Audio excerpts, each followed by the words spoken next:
Good morning, my name's Ryan Littlestone from forexflow.live.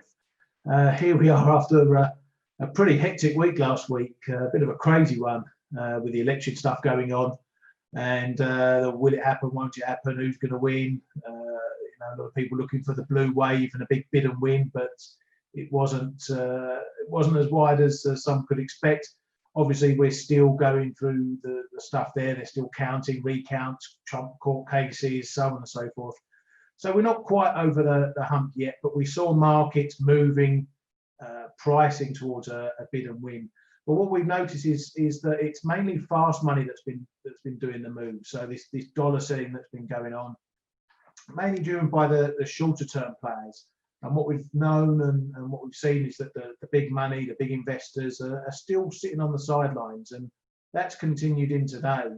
So we've seen a few pairs, dollar pairs, sort of hitting ceilings. Aussie dollar 73, euro dollar up at 119, cable at 132, hitting the heads on those big levels and not managing to break. So that suggests that perhaps we're not seeing as much strength now from this fast money, and perhaps the investors with the big money sitting on the sidelines still just perhaps waiting a bit more to see what the first policies are of Biden, and to see whether there's going to be any court cases or anything that shakes things up. Now, one of the pairs I'm looking at today is dollar versus the CAD.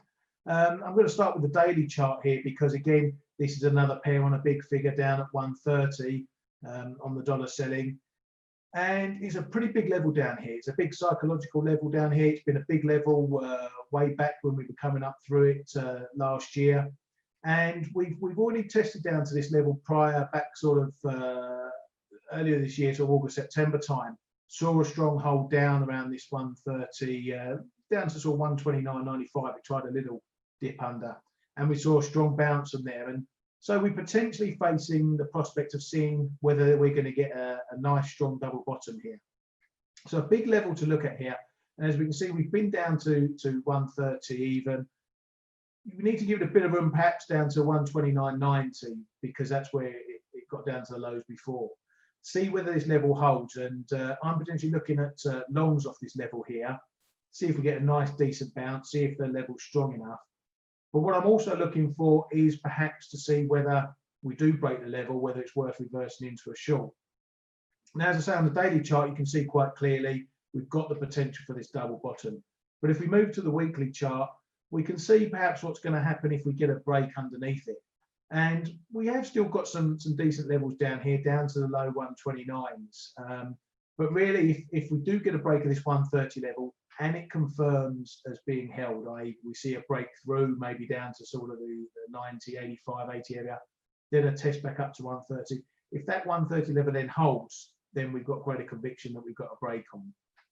So if I do grab into a longs here, then what I'll be looking to do perhaps is reverse that into a short, put my stop down below 130, reverse that into a short, and see if this break, if we get a break, if it runs and where it can run to. As I say, on the weekly chart, you can see we've got a pretty solid levels around here. So get under this 130, get under 129, and then perhaps the seller door opens and we see a bigger push down, maybe towards the 127s. So that's what I'm looking for trading on this pair.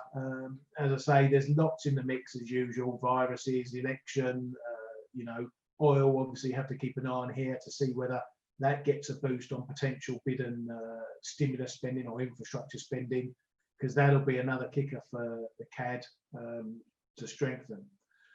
So that's what I'm looking at this week, and as I say, just seeing what the next message from the election to come out, and to play the trades via that. So as always, I wish you luck for this week, and see you next week.